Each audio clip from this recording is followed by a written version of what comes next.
So hello everyone, स्वागत है आपका फिर से हमारे आज के इस नए लेक्चर में। ठीक है, आपको पता है हम केमिस्ट्री को जीरो लेवल से लेकर एडवांस लेवल तक की ले जाने के लिए पढ़ रहे हैं ताकि आपको केमिस्ट्री को आसानी से समझ में आ सके। क्लियर है? बढ़िया। तो आज हम पढ़ेंगे परमाणु के बारे में। इससे पहले मैंने इलेक्ट्रॉन, प्रोटॉन, न्यूट्रॉन्स आपका पढ़ा दिया था। ठीक है, आज हम परमाणु की बात करेंगे कि परमाणु की संरचना कैसी होती होगी, कैसे अलग अलग वैज्ञानिकों ने अपने अलग अलग मॉडल दिए थे।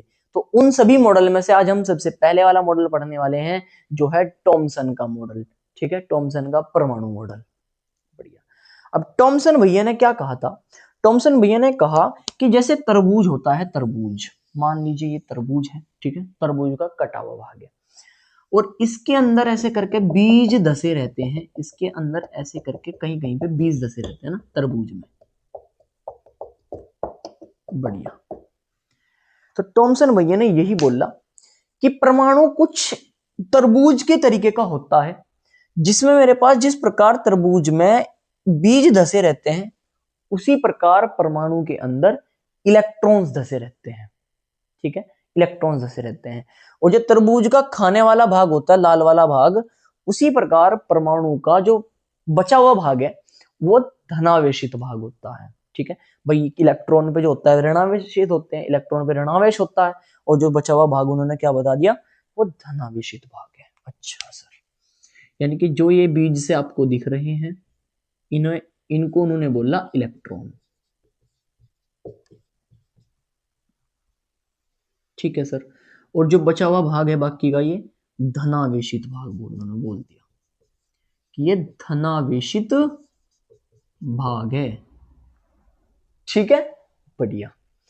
अब इसके साथ साथ मेन चीज ये थी, अब चूंकि उन्होंने तरबूज से परमाणु की वो तुलना करी थी, तो इसका उन्होंने एक और नाम दे दिया कि भैया प्लम पुडिंग मॉडल है। कौन सा है? प्लम पुडिंग मॉडल, या सीधा सीधा थॉमसन का परमाणु मॉडल, या एक और नाम है परमाणु का तरबूज मॉडल। परमाणु का तरबूज मॉडल, ये सब इसी के नाम है। ठीक है, तो बस इतनी सी ही बात हमारे पास टॉमसन भैया ने बोली थी कि जो परमाणु होता है वो तरबूज के जैसा होता है। जिस प्रकार तरबूज में इलेक्ट्रॉन्स धसे रहते हैं उसी प्रकार परमाणु के अंदर, तरबूज के अंदर बीज धसे रहते हैं, उसी प्रकार परमाणु के अंदर इलेक्ट्रॉन्स धसे रहते हैं। और जैसे और बचा हुआ भाग परमाणु का धनावेशित भाग होता है, जो कि तरबूज में खाने वाले भाग के समतुल्य होता है। ठीक है, बढ़िया सर। इस मॉडल को हम प्लम पुडिंग मॉडल भी बोलते हैं और इसका एक और नाम है परमाणु का तरबूज मॉडल। क्लियर है? इसके साथ साथ उन्होंने परमाणु की यहां से शुरुआत हुई थी कि हाँ मॉडल करके ऐसे वैसा होता होगा, लेकिन ये एग्जैक्ट संरचना नहीं थी। क्यों नहीं थी? क्योंकि ये इसके परमाणु के स्थायित्व को नहीं बता पा रहा था। सर स्थायित्व से कैसे मतलब है कि भैया इलेक्ट्रॉन्स और प्रोटॉन्स एक ही जगह से धसे हुए हैं, तो ये दूसरों से जुड़ता कैसे होगा, परमाणु आपस में रिएक्शन कैसे करते होंगे, बड़े बड़े अणु कैसे बनते होंगे, इस चीज से डिफाइन नहीं हो पाया। ठीक है, और दूसरी बात कि रंगीन स्पेक्ट्रम में कैसे बनाते हैं, मतलब जब इलेक्ट्रॉन को ऊर्जा मिलती है ना, तो इलेक्ट्रॉन अपने से ऊंची कक्षा में जाता है और फिर वापस आता है। इससे रंगीन पैटर्न हमें देखने को मिलता है, अलग अलग कलर की, रंगीन कलर की हमारे पास बहुत सारे रंगों की लाइटें देखने को मिलती है, रेखाएं देखने को मिलती है।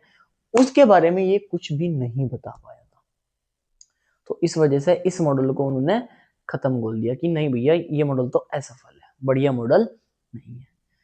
इसके बाद जो काफी इफेक्टिव और बढ़िया मॉडल आया था वो था हमारे पास रदरफोर्ड का मॉडल, जो कि काफी हद तक बहुत सही था। एक्सपेरिमेंट के आधार पर वो मॉडल आया था, उसको हम पढ़ेंगे कल के लेक्चर में। आज का लेक्चर बड़ा छोटा सा था लेकिन काफी इंपॉर्टेंट था। शुरुआत कैसे हुई थी उसके बारे में था कि भैया टॉमसन भैया ने ऐसे तरबूज को करके उन्होंने बोल दिया था। असली मॉडल कल का मॉडल है जिसे हम बोलते हैं रदरफोर्ड का परमाणु मॉडल। तो कल के लेक्चर के लिए रेडी रहना।